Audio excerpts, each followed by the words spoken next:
devant lui. Montrons notre reconnaissance en rendant à Dieu un culte qui lui soit agréable, avec piété et avec crainte, car notre Dieu est un feu dévorant. Hébreux 12, 28-29. Vous vous êtes sans doute penché sur des croquis ou des reproductions représentant un roi vêtu d'habits somptueux, entouré de hauts dignitaires, et qui, de son trône élevé, considère l'un de ses sujets qui s'avance lentement entre deux haies de garde impressionnants.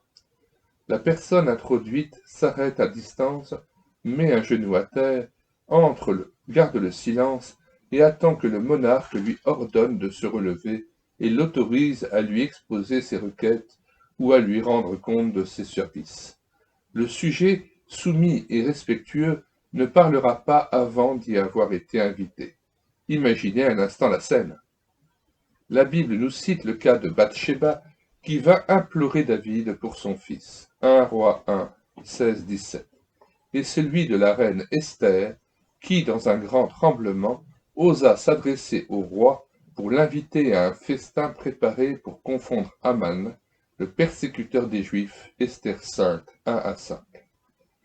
Ces deux femmes, bien que reines, se prosternèrent humblement et avec crainte devant leur époux, attendant elles aussi, dans un silence respectueux, l'ordre royal d'exprimer leur requête.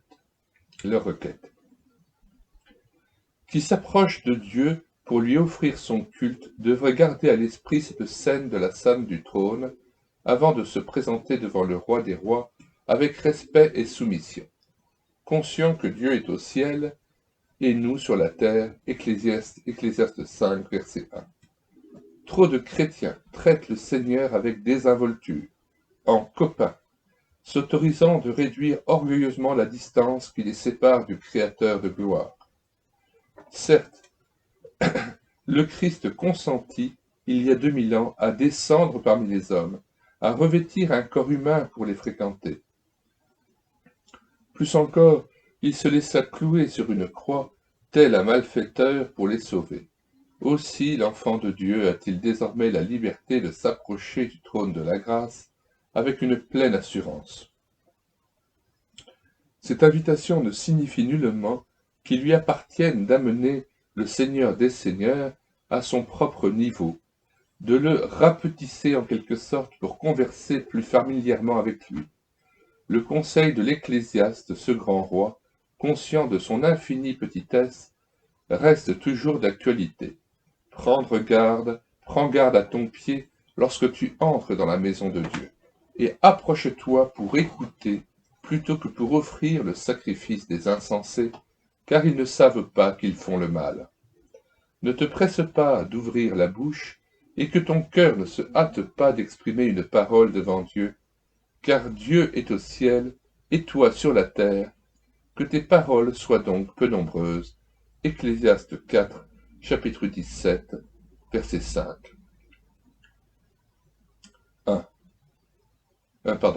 Ecclésiaste 4, verset 17 et chapitre 5, verset 1. Ici, pensez à Jean-Baptiste qui n'osait pas même délier la courroie des chaussures du Fils de l'homme, malgré leur lien de parenté.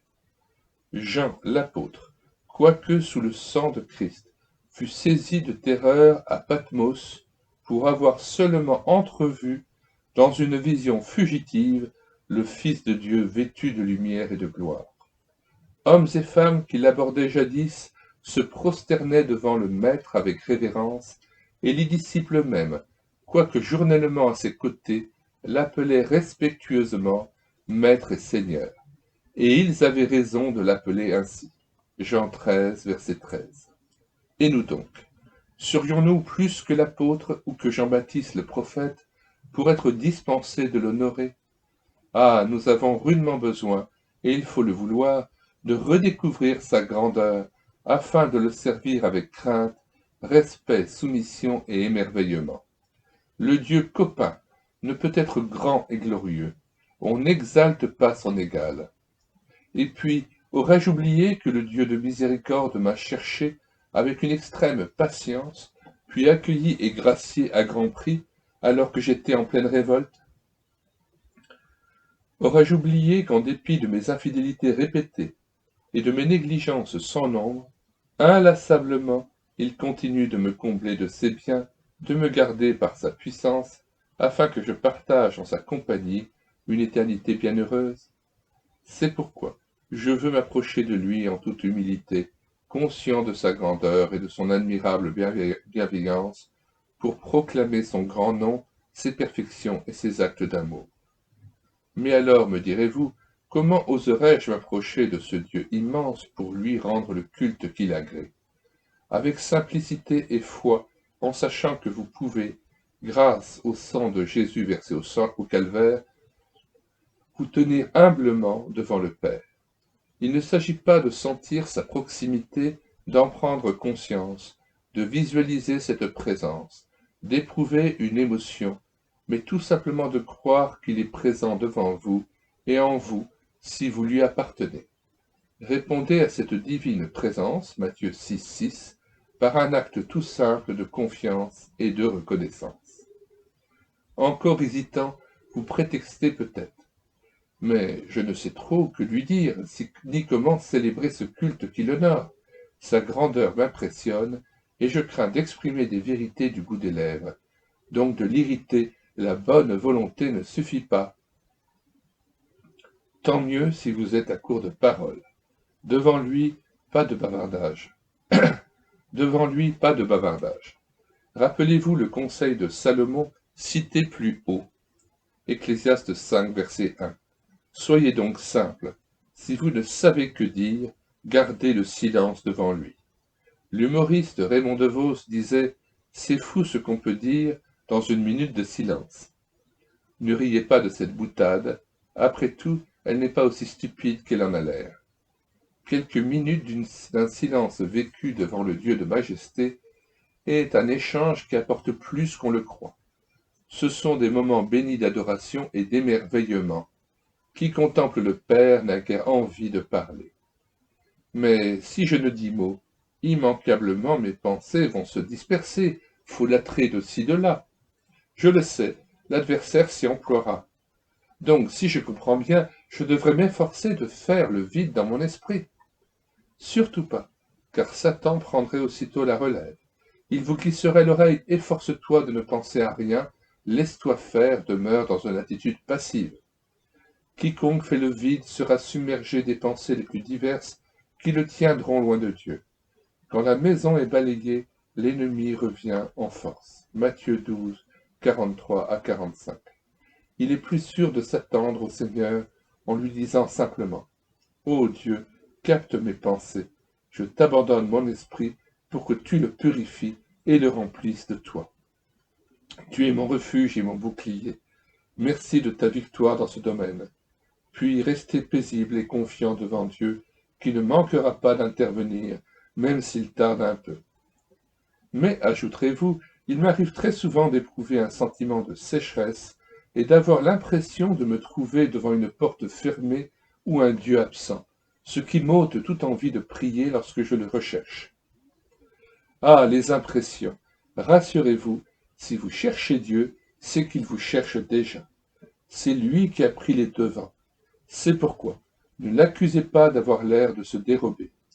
Il est vrai que Dieu, parfois, vous semble hostile alors que nous croyons avoir une bonne conscience devant lui. N'en soyez pas troublés. Le chrétien ne devrait jamais se laisser arrêter par ce qu'il ressent. Dieu n'est pas à l'image des hommes. Il ne boude pas. C'est Satan qui produit ces impressions négatives, toujours floues, qui déboussolent celui qui les prend au sérieux. Au lieu de vous démener et de multiplier vos efforts pour entrer en communion avec le Seigneur, imitez David qui interrogeait ainsi son âme inquiète. « Pourquoi t'as battu, mon âme? Espère en Dieu. » Psaume 42.